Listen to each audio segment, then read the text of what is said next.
Bro, you got this shit handed to you. You got Dana White privilege. Don't. Thanks, Dana. Alright y'all, welcome back to another video on Cage IQ.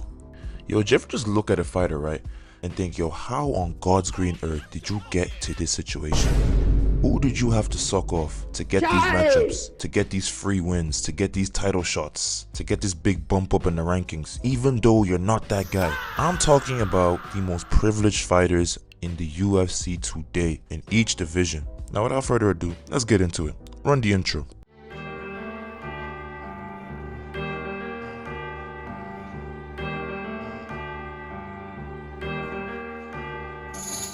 Now it's easy to talk about the female fighters because we all know where their privilege comes from, so we're just gonna skip over every women's division and go straight to the men's flyweight division. You see, picking the men's flyweight division is kind of difficult because not a lot of people in that division get privileged, but one stood out to me specifically. Yeah man, Lonnie Kavanaugh. I'm talking to you, boy. I'm talking to you, boy. You getting a Brandon Moreno matchup after getting KO'd is crazy. How do you get a former champion after getting sparked out by a gatekeeper? It makes no sense, but we all know how the logistics work with that fight. Someone pulled out, he stepped in, and then someone stepped in for his fight, and it was just all a big jitmonang, you know what I'm saying? So yeah, Lonnie Kavanaugh, you're definitely the fighter with the most privilege in the flyweight division. It's not saying a lot because, yeah, it's not as bad as the rest of the guys. Now let's move on to the bantamweight division. Speaking of the most privileged fighters, arguably pound for pound most privileged ever. I'm not talking about current, I'm talking about ever. You all know who I'm about to say. I'm talking about none other than Farid Bashir.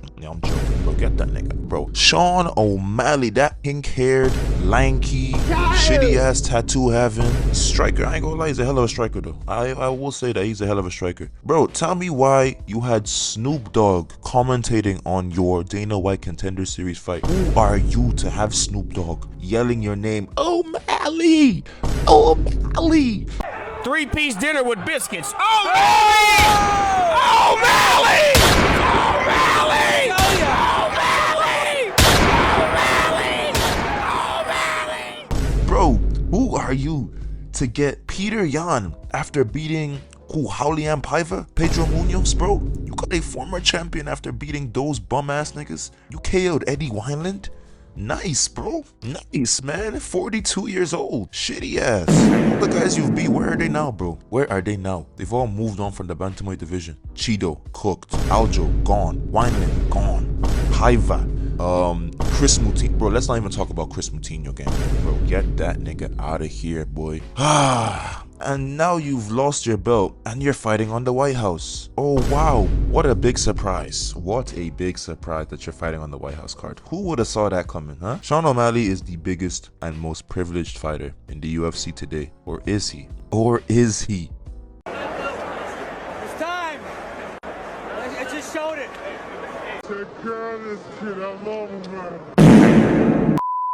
Let's move to the featherweight division. Couple names stand out to me right now, but oh my goodness. When I tell you, bro, there's two names right now that piss me off. Diego Lopez, kinda, but Yair Rodriguez. What is the hype behind this guy? He hasn't won a fight, like he hasn't won a meaningful fight in a while. Lost to Brian Ortega, beat Patricio Pitbull, and you're out here begging for a title shot. Are you stupid, bro? Are you mad? My friend, sit your stupid ass down. Sit your ass down, bro. I know you're Mexican.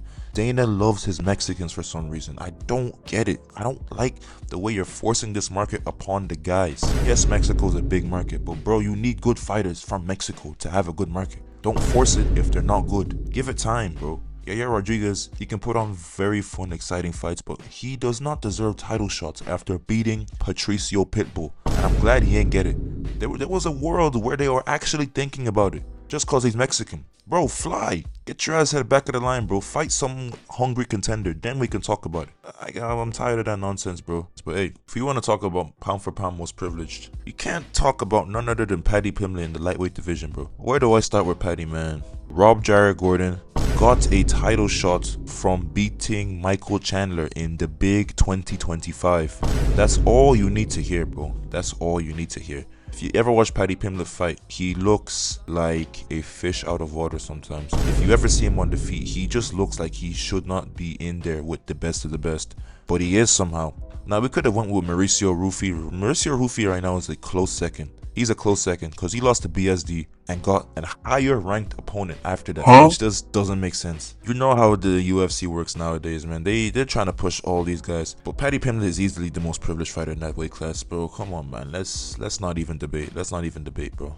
The guy sucks. He got an interim title shot. But at the end of the day, the truth will always be revealed. And yeah, Justin Gaethje showed him the truth. Even though he was cooked in that fight, he was very compromised in that fight, and he still beat him like he stole something.